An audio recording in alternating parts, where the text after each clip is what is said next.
Happy Thursday. This is Felicia Dortch with Relationship Entertainment TV with the news you can use and the ish you don't want to miss. I know you're probably wondering who's this gorgeous beauty over here. This is my oldest daughter, Ariana. I invited her on the show because we're going to talk about this election and that wonderful educational debate that we had last night. I really wanted to focus on some of the issues that we are faced with right now. But watching that debate, it was quite disturbing. And I want to say it was more disturbing on our current president. During the entire debate, he continued to interrupt Joe Biden. He really didn't focus on the issues. His favorite answer was, my administration is doing great. When I got the administration, everything's doing great. We're perfect and we're wonderful. And I got lovely people. That's really all he kept saying. I have no clue what else he talked about other than trying to antagonize Joe Biden.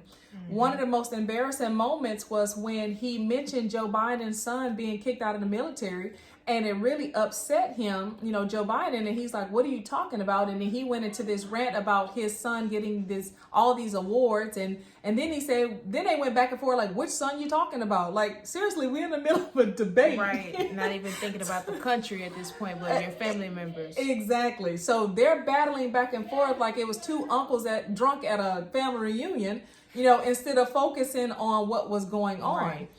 And I brought her on because she's in that millennial age. She's 26. Oh, you're about to be 26. Yes, I am. Wow, she's getting old. Hey. So she's in that age, and I just kind of wanted to get her thoughts on how she felt about everything that's going on. She's voted. Well, this your second time voting? No, third time. Third time voting. For a while. I can't count. I told y'all math sucks for me. Anyways. So this is her third time counting, and she's a grown up, a whole grown up, got a baby and everything. So a lot of the things that we're faced with, she's starting to feel it because she's out on her own. Okay, so mommy can't be the big protector, although I'll try forever. Right, I totally would agree with that. But one of the things that he said last night that really bothered me was when they asked him about white supremacists and all the police brutality.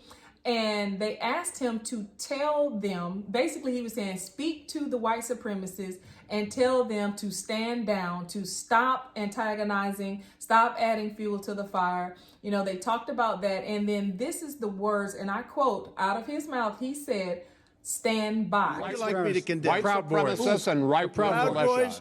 Stand back and stand by. But I'll tell you what. Somebody's got to do something about Antifa and the left, because this is not a right-wing problem. This is a left-wing. Now, I'm pretty good with understanding the meaning of words, but I believe that stand down and stand by means two different things. What do you think? They definitely mean two different things to me. Stand by means someone's waiting on a call. They're waiting on key words like, it's time to roll, it's time to go do what you need to do, but he knows, and he's old enough to know the difference between the two. It's because he doesn't want to. It's not what he wants to do, so he's not going to do it. Absolutely. And then he tried to play crazy. So he says, well, what do you want me to call him? What do you want me to do? Tell me what to say. You want to call him?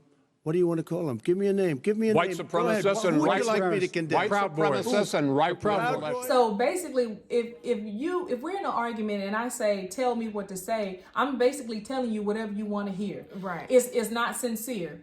And telling them to stand by is just like me telling my brothers, don't go beat up my boyfriend or somebody. Stand by. I'm going to call you and let you know if I need you to come through. Right. Wouldn't that mean the same for you? It would definitely mean the same thing. That would mean I'm waiting for a phone call from someone whomever said stand by. Because when you use it in a sentence, it makes stand by for such and such. Absolutely. So, and like I said, he knows the difference between the two. He's older than dirt. Yeah, he's older. He's an older gentleman, so he knows what he's doing. So with him coming up on possibly another term, which I really hope not, but if he come up on another term, how does that make you feel? Like how are you feeling about that election? I'm a little nervous because not a lot of people my age take voting seriously. So with them not taking voting seriously and the government knows young kids do not, or young adults don't take it seriously, they automatically know that the votes are going to automatically sway towards, you know, Donald Trump, because the older generation is going to get out and vote, you know. Well, not necessarily. Well, you're right.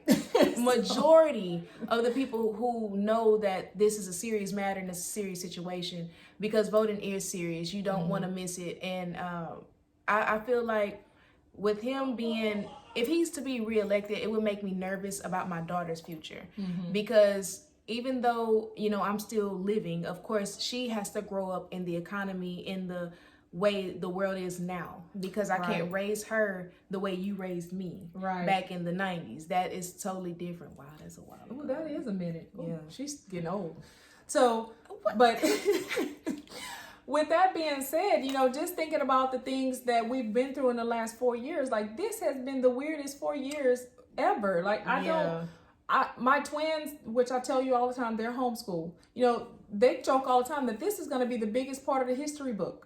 You know, when they're teaching their children, or when her daughter's 3 months old, almost 4 months old, when the history books come out for her, I don't think there's anything in history that can top this. No. You know, it's just the things that he say, and they brought up police brutality. Joe Biden brought that up because, again, he said during this administration, crime has been down, and they said, yeah, it's down, but the police officers are killing up going people. on a killing spree. Right. Yeah. So he asked Donald Trump to say something about that, and basically all he said was, well, you know, we're doing great. And he just kept on with the we doing great. So then Joe Biden was like, but when you have police officers, he said, I'm not saying that all of them are bad. And I'm not personally saying that. I have some really good friends that are police officers. You know, I said, but he was saying the ones that are bad need to be held accountable.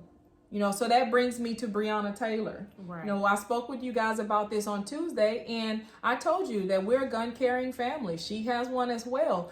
And I told them that if we heard a noise in the middle of the night, we're jumping up ready. You know, we're not gonna, well, let me wait and see. I'm not peeking around the corner to see what's going on. So, and to hear that verdict, you know, it hurt everyone, like I said on Tuesday. So then you have to think about going forward.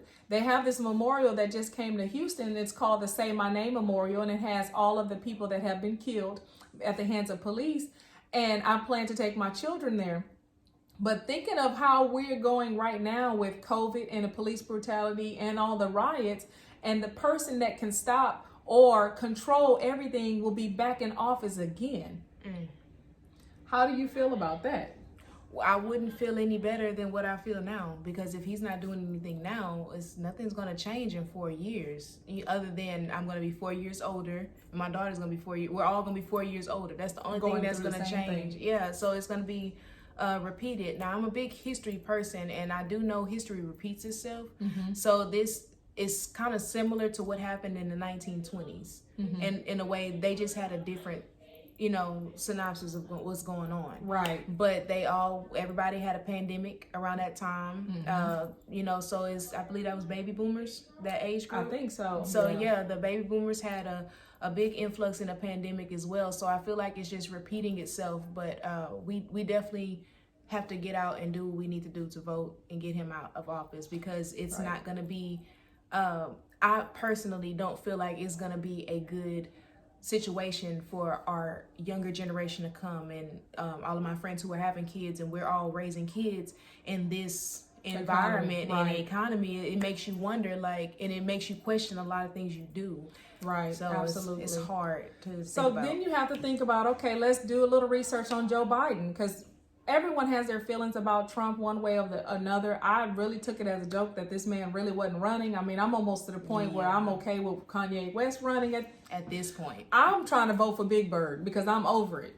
So, but Joe Biden has had some history, you know, dealing with the African Americans, some things that he said, and they brought things back up, you know, that he said and done towards African Americans. So it's really not any better than Trump. It's almost like you have the Richter scale. He's kind of a little negative, a little more positive. So he's a little bit better than Trump. Right. And then you have Kamala Harris, who only identifies as being African American when it suits her. You know, so, and then they had a statement of her on some, I think it was a radio show or a news broadcast, where they asked her about reparations, and she said she didn't want to do anything for just African Americans. And what people need to understand is we're, as a race, are not looking at only what can be done for us. Right. We're looking to be treated fairly. That's basically it. That's it, and that's all. And the fact that we have to ask in 2020, that raises its own questions in itself, because no one should be asking for equality in this day and age. It's really, we read about all of this in history books, and we're actually living through it now. So to live through it, and I have read and studied about this during that time, it's just kind of weird. You know, it's a weird feeling, because it's like, why can't you see me as equal? Right. You know, what did I do to you, or what did, you know, my family or whomever? Because if you just qualified as race, then that makes you racist. Exactly. You know, so is this kind of like a civil rights movement era? It's repeating. Yeah, Right. It's like we're fighting for equality. It's like the 1920s all the way to the civil rights. It's like we having pandemics, we having riots, we having presidents having issues, Trump acting like Nixon at this point. Exactly. It's like we have all of that in 1 year. So 2020, I feel like, was the year of it woke us all up. Awakening. Yeah, because this year was I don't even want to restart. I just Throw the whole 2021 just 2020 away. throw it away, because at this point it was hectic, and then you got COVID,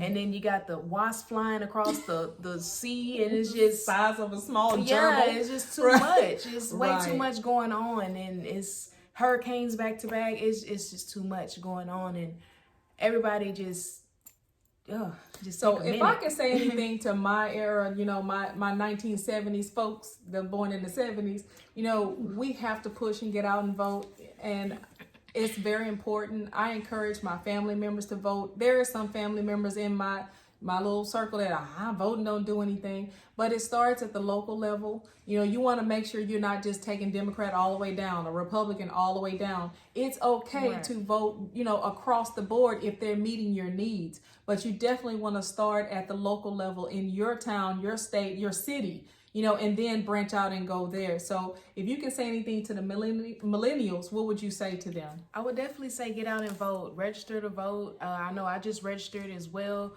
So it's super, super important, because you have to think, after a while, our parents will not be here. They won't be able to guide us everywhere. Your grandmother, they gonna all, you know, go on. So after a while, we're gonna become the aunties. We're gonna become the parents. We're gonna be the ones that's leading.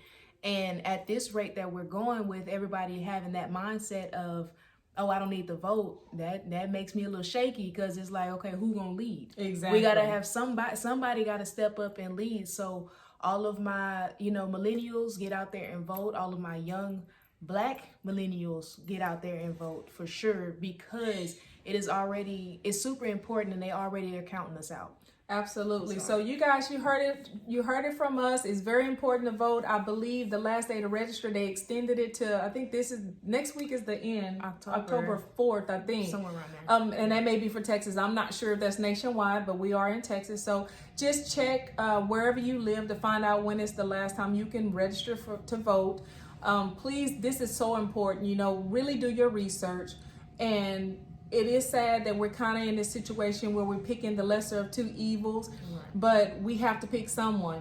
You know, Kanye West and Big Bird wasn't available.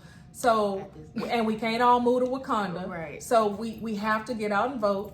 So just please take it serious, and thank you for tuning in to Relationship Entertainment TV, with the news you can use and the issue you don't want to miss. And my beautiful co-host Ariana. We'll see you on Tuesday. Bye. Bye.